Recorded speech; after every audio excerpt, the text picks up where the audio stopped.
Fala galera, sejam bem-vindos a mais um Triplo F. Hoje eu queria abordar um tema que está sendo muito debatido nas redes sociais nos últimos dias, principalmente por causa de uma das grandes coincidências que aconteceu nos cinemas, que é o lançamento do filme Capitã Marvel e Shazam tão próximos um do outro.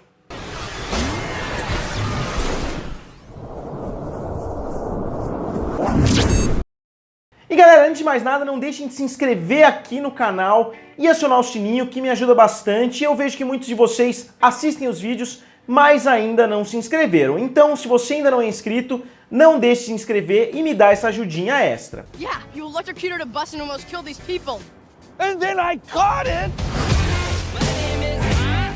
You leave tall buildings in a single bound. Mas por que a proximidade desses dois lançamentos tem causado tanta controvérsia, tem causado tanta discussão como nos últimos dias? Primeiro, obviamente, porque sempre que um filme da Marvel e um filme da DC forem lançados em um espaço de tempo tão pequeno assim, essas discussões vão surgir nas redes sociais, principalmente por causa do clubismo que existe hoje envolvendo essas duas empresas, envolvendo esses dois universos cinematográficos. A gente já viu isso várias vezes, principalmente quando saiu o filme Batman vs Superman e o filme Capitão América Guerra Civil, porque além de serem grandes filmes das duas editoras, eles ainda trabalhavam temáticas relativamente parecidas, principalmente de um herói contra o outro. E nesse combate entre esses dois filmes, a Marvel saiu vencedora tanto em termos de aceitação quanto em termos de bilheteria. E agora, curiosamente, dois filmes envolvendo heróis estreantes vão sair num período muito próximo um do outro. E isso parece ser uma coisa comum de acontecer, mas não é. Se a gente olhar o universo da DC atualmente nos cinemas, esse é o primeiro filme que vai de fato trazer um herói estreante. Por quê? Porque a gente já tinha visto o Super-Homem e o Batman em dezenas de outros filmes, a gente já tinha visto Mulher Maravilha no filme Batman vs Superman, então apesar de ser o primeiro filme solo dela, não foi o filme de estreia da personagem, e a gente viu a mesma coisa acontecendo com Aquaman, que já tinha aparecido tanto em Batman vs Superman quanto em Liga da Justiça. Então foi o primeiro filme solo dele, mas não foi o filme de estreia do personagem. E agora pela primeira vez a gente vai ver o Shazam estreando de fato nos cinemas. E Esquadrão Suicida eu nem considero porque não é um filme solo e nem é um filme de herói. E na Marvel não dá pra gente falar a mesma coisa, obviamente, porque vários personagens já estrearam nos filmes da Marvel, mas desde o filme Doutor Estranho que a gente não vê uma estreia como essa da Capitã Marvel, porque o Pantera Negra e o Homem-Aranha, na verdade, foram apresentados no filme Guerra Civil. Então a gente está vendo pela primeira vez um embate direto entre dois personagens estreantes no cinema. Mas o maior motivo dessas discussões é que não só são dois heróis estreantes, como são dois heróis que já dividiram o mesmo nome, dois heróis que em algum momento da sua história já se chamaram Captain Marvel. E obviamente Capitão Marvel e Capitã Marvel são nomes diferentes em português, mas em inglês não existe Capitão e Capitã, então os dois se chamavam Captain Marvel. E como assim? Como isso aconteceu?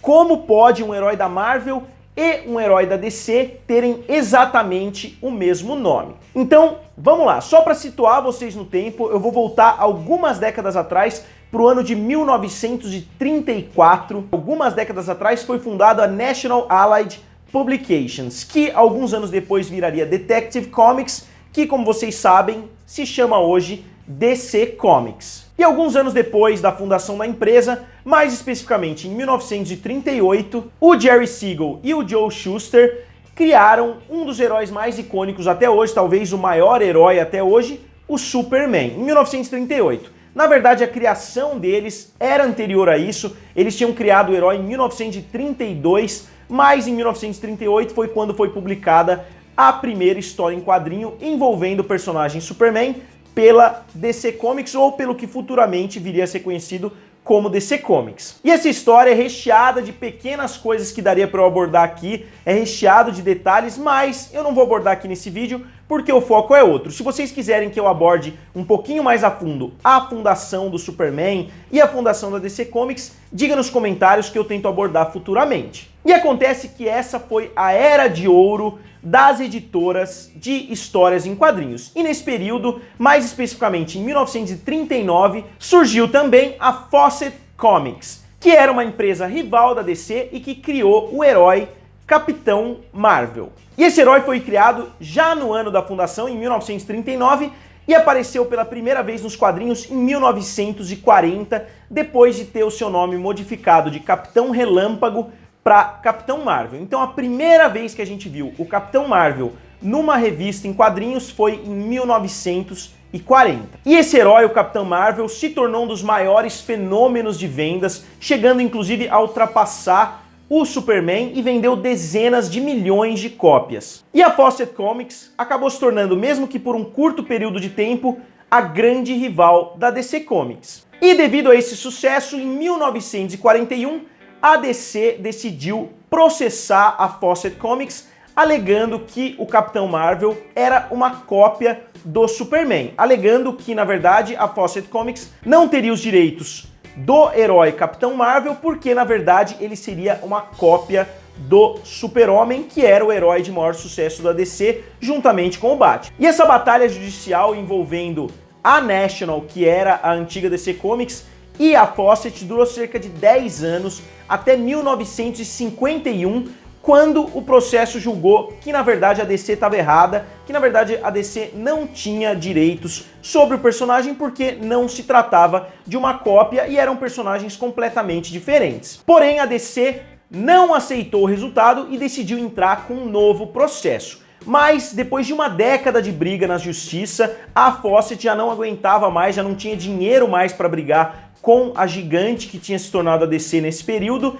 e ela acabou desistindo, acabou abrindo mão do personagem Capitão Marvel, e eles acabaram chegando a um acordo fora dos tribunais para não continuar empurrando esse processo eternamente, e a Fawcett decidiu não publicar nunca mais histórias envolvendo o personagem Capitão Marvel. E não só isso, a Fawcett pagou também uma multa de $400 mil, que hoje seria um valor absurdo, em reparação de danos por ter utilizado esse personagem durante os poucos anos que ela chegou a utilizar. E alguns meses depois dessa decisão, a Fawcett parou completamente a operação de quadrinhos delas, então a gente vê que a DC entrou na justiça contra uma de suas maiores concorrentes e acabou sendo um dos maiores motivos dela ter saído do mercado. E a DC, inclusive, nesse momento, conseguiu se aproveitar da situação e contratou vários artistas muito renomados que trabalhavam anteriormente para a Fawcett.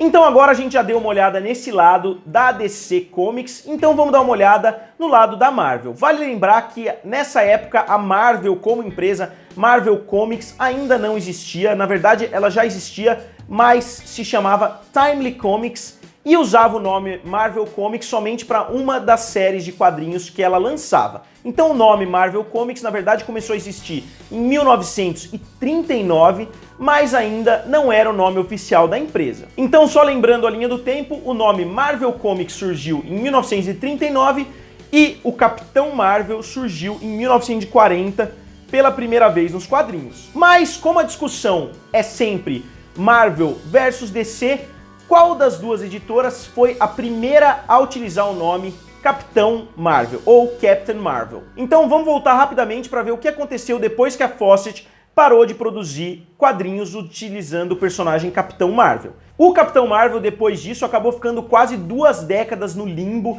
e retornou somente em 1972, quando já estava no auge da Era de Prata dos quadrinhos, e a DC decidiu licenciar o personagem e fazer quadrinhos envolvendo o personagem Capitão Marvel. Então, o herói Capitão Marvel, que era da Fawcett Comics, passou a pertencer à DC em 1972. Mas acontece que nesse meio tempo o herói ficou essas 2 décadas, como eu falei, no limbo, e a Marvel conseguiu licenciar o nome Captain Marvel para ela de forma completamente legítima, aproveitando que era o nome da própria empresa que tinha sido criada antes mesmo do nome do herói Capitão Marvel chegar em 1940. E a versão da Marvel desse herói surgiu em 1967, ou seja, 5 anos antes da DC tentar utilizar o mesmo nome novamente. Então, a DC Comics jamais foi dona do nome Capitão Marvel, porque o nome que era da Fawcett Comics passou a ser da Marvel Comics e antes da DC decidir criar os próprios quadrinhos. Então, o que muitas pessoas falam por aí, que o nome Capitão Marvel, na verdade, é um nome da DC, é completamente falso. E depois disso, a DC inclusive tentou dividir, entre aspas, o nome com a Marvel, porque eles estavam usando o nome Shazam, o Capitão Marvel original. Ou seja, eles estavam tentando ainda utilizar, de certa forma, esse nome Capitão Marvel, mas eles acabaram provando a própria moeda e, da mesma forma que eles fizeram com a Fawcett, a Marvel, que agora era a dona legítima dos direitos, entrou judicialmente para impedir que a DC utilizasse o nome Capitão Marvel. E diferente do processo da DC, que não tinha tanto mérito assim por trás, a Marvel tinha total direito de exigir que o licenciamento do nome Capitão Marvel, que agora era dela, fosse cumprido e que a DC não pudesse utilizar esse nome, e foi de fato o que aconteceu, obrigando a DC a mudar para sempre o nome do personagem para Shazam. Então, respondendo à pergunta do início do vídeo, a quem pertence o nome Captain Marvel hoje? Hoje o nome pertence somente à Marvel tem direito a utilizar esse nome, e o nome foi criado pela Fawcett Comics e jamais pertenceu de forma legítima à DC. A DC acabou se aproveitando do fato de ser uma empresa maior na época, entrou judicialmente impedindo que a Fawcett Comics continuasse com o crescimento que eles tinham e impedindo as publicações do herói mais famoso da editora. E depois desse longo processo, sem muito mérito, a DC acabou conseguindo licenciar o personagem praticamente a preço de banana. Então o nome que era da Fawcett passou a pertencer à Marvel. Mas, como eu falei, a discussão é sempre entre a Marvel e entre a DC. Então, se a gente for olhar os dois heróis que estão chegando aos cinemas, que na verdade a Capitã Marvel já chegou aos cinemas, o primeiro a utilizar esse nome foi, de fato, o Shazam, em outra época, na era de ouro dos quadrinhos, por uma empresa que não era a DC Comics. Então, pessoal, obviamente essa história tem muito mais detalhes, o meu roteiro original tinha quase o dobro de informações, mas o vídeo ia ficar muito grande, eu acabei cortando bastante coisa, mas eu acho que eu consegui resumir de forma bem concisa a história. Se vocês se lembram de algum fato que eu não citei aqui no vídeo, pode ser que eu tenha cortado ele na hora de gravar, mas se vocês se lembram de algum fato que eu esqueci, podem dizer sim aqui nos comentários. E obviamente, nesse período, essa história entrou em mais evidência do que nunca, principalmente por causa do sucesso estrondoso que acabou se tornando o filme Capitã Marvel, mas eu vi muita gente que trouxe essa discussão à tona, falando que a Marvel, na verdade, copiou o nome que foi criado pela DC Comics, o que tá longe da realidade. Então, pessoal, como sempre, eu quero saber de vocês o que vocês acharam do vídeo de hoje. Vocês querem que eu explore mais alguns temas dessa forma, vídeos um pouquinho mais históricos, assim como eu já fiz anteriormente a respeito do universo Marvel e a respeito da Disney? Se vocês quiserem que eu aborde outros temas, como a Warner, como a Fox e etc., não deixem de dizer aqui nos comentários, curtir o vídeo e se inscrever no canal. Valeu e nos vemos em breve!